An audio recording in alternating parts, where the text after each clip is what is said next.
PSG Fan TV, bonsoir à tous, chers abonnés, bonsoir à toi, Young Steph. Bonsoir.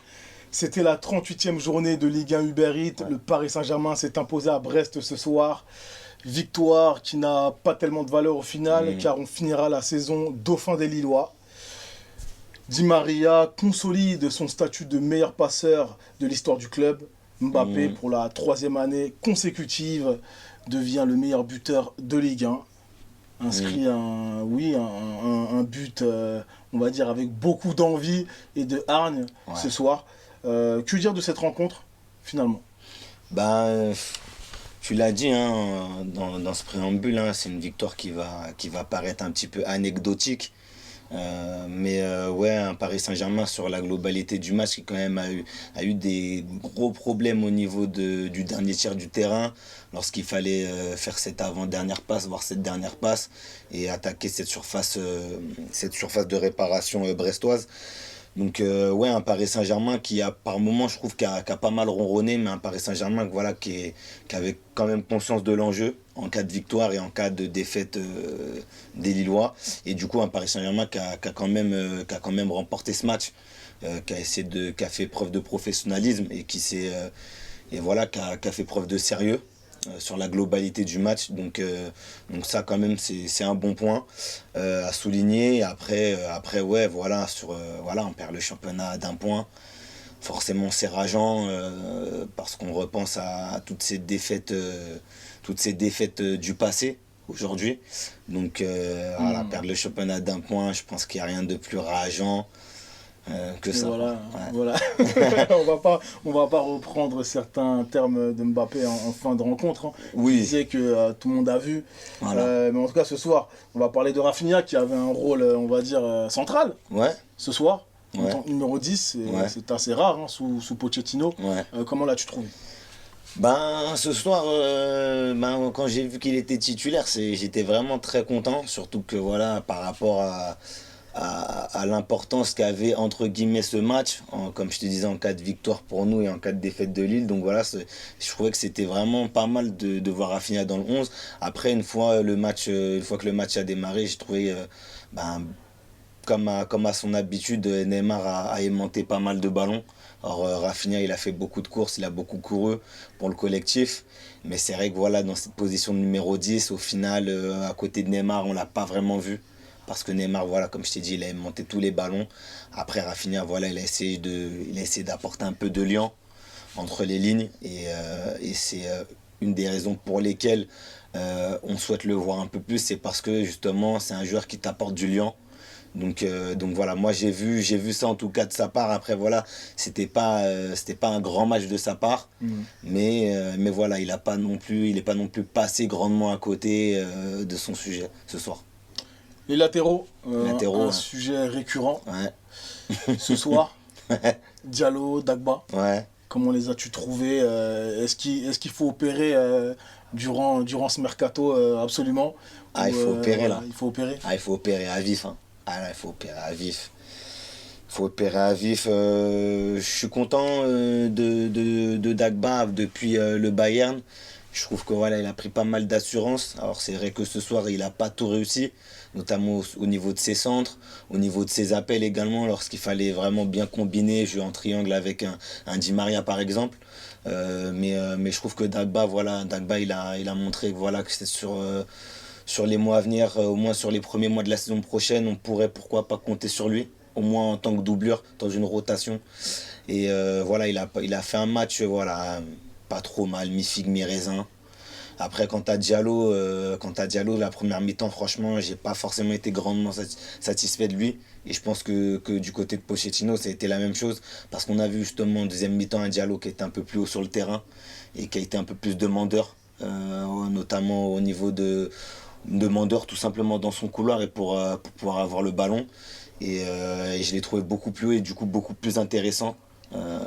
Dans cette faculté justement à lui aussi permettre d'apporter le surnombre, etc. Donc faire monter le bloc. Donc on va dire un match un petit peu en deux parties pour lui. Un match un petit peu en deux parties pour lui. Et j'omets pas le fait que voilà, il y a aussi pas mal d'actions qui sont aussi passées sur les côtés, que ce soit Diallo ou Dagba. Il y a toujours des boulevards, donc il va vraiment falloir sur les saisons prochaines rafistoler tout ça. Ouais, et j'ai envie de rebondir et de dire du coup qu'est-ce que c'est compliqué de centrer. Ouais. Qu'est-ce que c'est compliqué de centrer. Qu'est-ce que c'est compliqué de centrer au Paris Saint-Germain. Si on veut se baser sur un attaquant comme Icardi, il va forcément falloir centrer à un moment donné et avec précision si possible. Surtout quand, excuse-moi de t'interrompre, surtout quand en première mi-temps, il y a eu pas mal de centres où ça manquait de présence dans la surface. Moi je dirais que ça manquait de précision. Ça manquait de précision et aussi de présence. S'il n'y a personne dans la surface, mais s'il n'y a personne dans la surface, pourquoi t'envoies le ballon dans la surface? Ouais, je suis d'accord avec toi, mais ça manque aussi de présence. Un centre, c'est pas du hasard, hein. Faut viser un joueur. Moi je pense que voilà, je dirais pas qu'il balance le ballon de façon hasardeuse, hein.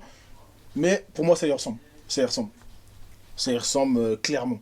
Il y a jamais personne dans la surface, où il n'y a jamais personne à la réception, parce qu'en fait les centreurs, je sais pas je sais pas où est-ce qu'ils voient les joueurs, mais non, ils sont pas là.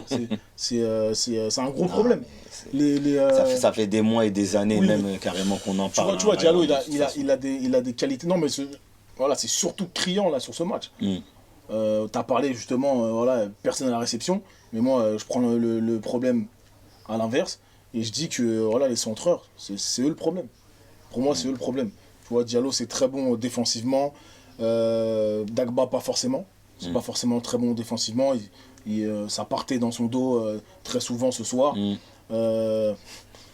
Diallo, c'est bon défensivement, ça reste un central de formation, on l'a très bien compris maintenant sur cette fin de saison. Il y a eu un moment sur cette saison où je pensais vraiment qu'il pouvait être notre latéral gauche. Rappelle-toi, après la victoire à Old Trafford, ça s'est un petit peu entre guillemets confirmé sous le début de l'ère Pochettino, lorsqu'il a fait cette superbe entrée contre le Barça. Il a pu ensuite enchaîner à ce poste, mais on s'est vite rendu compte sur la demi-finale contre City que c'est un central de formation. Ouais. C'est bien gentil de jouer à gauche, de dépanner. Il a bien dépanné. Mais on sent que voilà, il a clairement affiché des limites sur cette fin de saison. Il faudra clairement espérer que Bernat, à son retour, revienne à un top niveau, on va dire assez rapidement, même si on sait que voilà, les croisés, on ne revient pas comme ça des croisés. Et puis qu'on ait un autre latéral gauche digne de ce nom. Très bien. Bon, on va achever voilà, toutes ces analyses d'après-match. Hein. Ouais. En Ligue 1 cette année, avec une dernière phrase de ta part. Qu'est-ce que tu retiendras de tout ça? De toute cette saison? de ces 38 journées. Voilà, on parle de la Ligue 1. 38 journées. On parle de la Ligue 1. De la Ligue 1, le pain quotidien. Ah, écoute, je trouve qu'on a mal pris ce championnat. On a mal pris ce championnat. On l'a pas abordé de la meilleure des manières. En même temps, on n'avait pas fini notre saison, le championnat il avait commencé. Oui, je sais, et je pense que je reviendrai un peu plus longuement là-dessus, mais je pense qu'on n'a pas pris le championnat, on n'a pas abordé le championnat de France 2020-2021 de la meilleure des manières. Après, il y a eu des matchs où on a fait des contre-performances. Contre-performances, j'entends là par là des nuls ou des défaites. Mais qu'est-ce que tu dois retenir sans refaire une rétrospective? Qu'est-ce que je dois retenir? Si tu retiens quelque chose, hein. Voilà. Je ne sais pas si tu retiens quelque chose, mais voilà. Moi, je retiens, franchement. Il n'y a pas d'apprentissage. J'ai retenu, franchement. Là, à chaud comme ça, j'ai pas retenu grand-chose, franchement. Tu retiens le fait qu'on n'est pas champion. Voilà, surtout, je retiens surtout ça. Qu'on perd d'un point et c'est clairement rageant. D'accord. Clairement rageant d'être dauphin. Voilà. Très bien. Quand on est le PSG.